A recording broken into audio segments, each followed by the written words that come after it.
Big pass நேயர்களுக்கு வணக்கம். இந்த மாதிரி வேலையெல்லாம் நம்ம பண்ணோம் அப்படின்னா எடு செருப்ப நாயே அப்படின்னு நம்ம வீட்டிலலாம் அடித்து விரட்டி விட்டுற மாட்டாங்க. இவன்லாம் என்ன பண்ணிட்டு இருக்கான் அப்படின்னு நம்ம விஷால ரஞ்சித் சார் சொல்லியிருக்காரு. அப்படி என்ன சம்பவம் நடந்தது அப்படின்றத பார்க்கலாம். ரஞ்சித் அண்ட் சத்யா ரெண்டு பேரும் உட்காந்து பேசிட்டு இருக்காங்க. அதாவது சண்டே எபிசோடுக்கு அப்புறம் எவ்வளோ ட்ரையாக இருக்கும். ஏன்னா ஹோஸ்ட் வந்து நம்மளை ஏதாவது அப்படியே ஹோஸ்ட் உங்களை கேட்டுட்டாலும் நீங்கள் அதை வருத்தப்பட்டுட்டாலுன்ற மாதிரி தான் இருக்குது. அதுவும் சத்யாலாம் என்ன பண்ணாரு, இவ்வளோ நாள் பெருசாக ரோஸ்ட் வாங்கின மாதிரி அந்த சண்டேக்கு அப்புறம் ரொம்ப ட்ரையாக அது அந்த ஒரு இதுலேருந்து பவுன்ஸ் பேக் ஆகிறதே கஷ்டம் அப்படின்ற மாதிரி பேசிகிட்டு இருக்கும்போது நம்ம ரஞ்சித் அந்த சைன் லாங்குவேஜ் பண்ணி காமிக்கிறார். அது பண்ணக்கூடாது பிக் பாஸ் வீட்டில், பட் பலரும் அதை பண்ணிட்டு தான் இருக்காங்க. லைக் நம்ம விஷாலுக்காக வி அப்படின்றத சத்யா டிஷர்ட்டில் எழுதி கட்டுறார். வி அவன்லாம் என்ன பண்ணுறான், அவன்லாம் எப்படி இத்தனை நாள் இருக்கான், என்ன பண்ணுறான் சொல்லு பார்ப்போம் அப்படின்னு சொல்லிட்டு அடுத்ததாக டி அப்படின்னு எழுதி காமிக்கிறார் தர்ஷிகாவை. தர்ஷிகா கூட அப்படியே ஒரு லிங்க்கில் போயிட்டான். ஸோ இவங்க கான்செப்ட் உனக்கு புரியுதா, அவள் கூட அப்படியே லிங்க் ஆகி அப்படியே ட்ராவல் ஆகிற மாதிரி. இது எல்லா சீசன்லையும் இந்த மாதிரி ஒரு லவ் ட்ராக் ஓடும். ஆனால் வெளியே போய் ஒருத்தனுக்கு ஒருத்தன் மதிக்கவே மாட்டானுங்க, பார்த்துக்கவே மாட்டானுங்க, பேச மாட்டானுங்க. ஆனால் உள்ளே இருக்கும்போது ஒட்டிட்டு உரசுவானுங்க, கொஞ்சிக்குவானுங்க, நக்கிக்குவானுங்க, ஊட்டி விட்டுக்குவானுங்க, எல்லாம் பண்ணுவானுங்க. ஆனால் வெளியே போனதுக்கப்புறம் போடா அப்படின்னு கான்செப்ட்காக இதெல்லாம் பண்ணுவாங்க.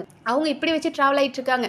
நம்ம வீட்டிலலாம் இந்த மாதிரி பண்ணோம் தெரிஞ்சிச்சு அப்படின்னா எடு செருப்பை அப்படின்னு நம்ம குடும்பத்தில் இருக்கவங்களாம் செருப்பு தூக்கிட்டு, வீட்டில் இருக்கவங்களாம் செருப்பு தூக்கிட்டு வந்துருவாங்க. இவங்க பாரு எப்படி பண்ணிட்டு இருக்காங்க அப்படின்ற மாதிரி அவங்க ரெண்டு பேரும் பேசிட்டு இருக்காங்க. நீங்கள் ரெண்டு பேரும் அங்கிள் சத்யா, நீங்கள் அங்கிள், உங்களுக்கு கல்யாணம் ஆகி ஒரு பையன் இருக்குது அப்படின் போது நீங்கள் பண்ணிங்கன்னா உங்கள் பொண்டாட்டி செருப்பு விளக்க மாதிரிலாம் தூக்கிட்டு வருவாங்க.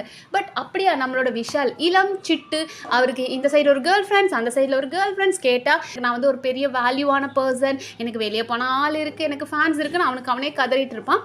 பட் என்ன தான் நம்ம ரஞ்சித் சார் அவனை சொன்னாலும் அவர் சொல்கிறதுல ஒரு நியாயம் இருக்கு இல்லையா. நீ எல்லாம் என்ன பண்ண இது வரைக்கும் பெஸ்ட் பெர்ஃபார்மர் அப்படின்றதுல நம்மளோட விஷால் நேம்லாம் வந்ததே கிடையாது. ஆனால் விஷால் என்ன பெருசாக பெர்ஃபார்ம் பண்ணியிருக்கார் அப்படின்னு நம்ம யோசிச்சோன்னா ஒன்றுமே கிடையாது. கூட்டத்தில் உட்காந்துட்டு கலாய்ப்பர். ஏன்னா அவரோட நோக்கமே என்ன அப்படின்னா அவர் ஃபன் பண்ண வந்திருக்காராம். அவர் வந்து ஒரு ஃபன்னான பர்சன், என்டர்டெய்னிங்கான பர்சன் காட்டணுன்றிருக்காரு. ஸோ கூட்டத்தில் உட்காந்து ஒருத்தரை கலாய்க்கிறத தவிர, ப்ரொவிஷன்ஸ் டாஸ்கில் போகிறத தவிர அவன் என்ன பண்ணியிருக்கான். இப்போ தர்ஷிகா கூட ஒரு ட்ராக் போகிறார். மற்றபடி அவர் எப்படி இவ்வளோ நாள் வீட்டில் சர்வைவ் ஆகுறான்றது தெரியல. அதை பேசுகிற ரஞ்சித் அண்ட் சத்யா அவங்களும் என்ன பண்ணாங்க, எப்படி இவ்வளோ நாள் இருந்தாங்கன்னு தெரியல. சார் வீட்டுக்குள்ளே கொஞ்சம் மிக்சர் கண்டஸ்டன்ஸ் இருக்கணும் இல்லையா சார், அந்த மாதிரி தான் நீங்களும் எப்படி இருக்கீங்களோ அந்த மாதிரி விஷாலும் இருக்காருன்னு தான் தோணுது. அண்ட் விஷால் தர்ஷிகாவை எடுத்துக்கிட்டோம் அப்படின்னா ரொம்ப ஓவராக போகிறீங்களா, எல்லையை மீறி போகிறீங்க அப்படின்ற மாதிரி டெய்லி ஊட்டிக்கிறதும். அவருக்கு இவங்க ஒரு தடவை நான் பார்த்த நைட்டு ஊட்டிட்டு அவருக்கு ஊட்டி விட்டு இந்த கடைசி வாயை திருஷ்டி சுற்றி அதையும் அவருக்கு ஊட்டி விட்டார். அட பாவத்தை, திருஷ்டி சுற்றிட்டு அதிகமாக ஊற்றுவேன், உன் பாசத்துக்கு ஒரு அளவு இல்லையாமா அப்படின்ற மாதிரி தான் இருந்தது.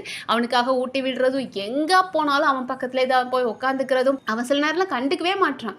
லைக் இவங்க நம்ம அன்ஷிதா கூட போய் உட்காந்து பேசிகிட்டு இருப்பாங்க, இவங்க அப்படியே முறைச்சி பார்த்துட்டு இருப்பாங்க. சௌந்தர்யா கூட பேசினா என்ன மோனே திடீர்னு அங்கே போய் பேசிட்டு இருக்க, இதெல்லாம் சரியில்லையே அப்படின்வாங்க. அப்போ அவன் வந்து உடனே ஸ்டாப் பண்ணுற மாதிரி அவன் வாண்டடாக மறுபடியும் போய் யார்கிட்டயும் போய் பேசிகிட்டு இருப்பான். ஆனால் தர்ஷிகா எவ்வளோ மாறிட்டாங்க. இனிஷியல் டேஸில் ஃபிசிக்கல் டாஸ்க் அப்படின்னா தர்ஷிகாவை அடிச்சுக்க முடியாது. அவங்க டாஸ்க்காக அவ்வளோ இன்புட்ஸ் கொடுப்பாங்க. ஆனால் இப்போது அவங்களோட அப்பியரன்ஸ்க்கு அவ்வளோ இம்பார்ட்டன்ஸ் கொடுக்குறாங்க. லைக் எப்படி அவனை அட்ராக்ட் பண்ணலாம், நம்ம விஷாலை அட்ராக்ட் பண்ணுற மாதிரி அப்பியரன்ஸில் எடுக்கணும் அப்படின்னு எப்போதுமே சாரி வியர் பண்ணுறது, ரொம்ப ப்ளசன்டபிளாக அவங்கள காட்டிக்கணுன்றதுக்காக ஃபுல் அண்ட் ஃபுல் விஷாலை இம்ப்ரெஸ் பண்ணுறதுக்காக தான் சுற்றிட்டு இருக்காங்க. அண்ட் இன்னைக்கு கூட பார்த்தோம் அப்படின்னா நம்ம போன வாரம் தர்ஷிகா வந்து கிச்சன் டீமில் இருந்தாங்க. ஆனால் இன்னைக்கு அப்படியே அந்த டீமை வெசல் வாஷிங்க்கு நம்மளோட ஜெஃப்ரி போட்டார். அதே மாதிரி வெசல் வாஷிங் டீமில் இருந்த விஷாலை தூக்கி குக்கிங் டீமில் போட்டுட்டார். டே அவங்களுக்குலாம் செம்ம காண்டு நம்ம தர்ஷிகாவுக்கு. நாம விஷால் டீமில் இல்லை, இன்னொன்று அன்ஷிதாவும் விஷாலும் ஒரே டீமில் 2 வாரமாக இருக்காங்க அப்படின்னு காலையிலலாம் புலம்புறாங்க. தனியாக மிஷின், அவங்களோட ஹேர் கேர்லிங் மிஷினை வச்சுக்கிட்டு என் வாழ்க்கையே இந்த கேர்லிங் மிஷின் மாதிரி இருக்குது, இதை போட்டு எவ்வளோ நேரம் ஆச்சு, அவங்களுக்கு ஒழுங்காக கேர்ள்ஸ் ஆகலை ஹேர், இப்படி வாழ்க்கையும் இதே மாதிரி தான் இருக்குது, நம்ம ஒன்று நினச்சா அது ஒன்று பண்ணுது அப்படின்னு புலம்பிட்டு இருக்காங்க.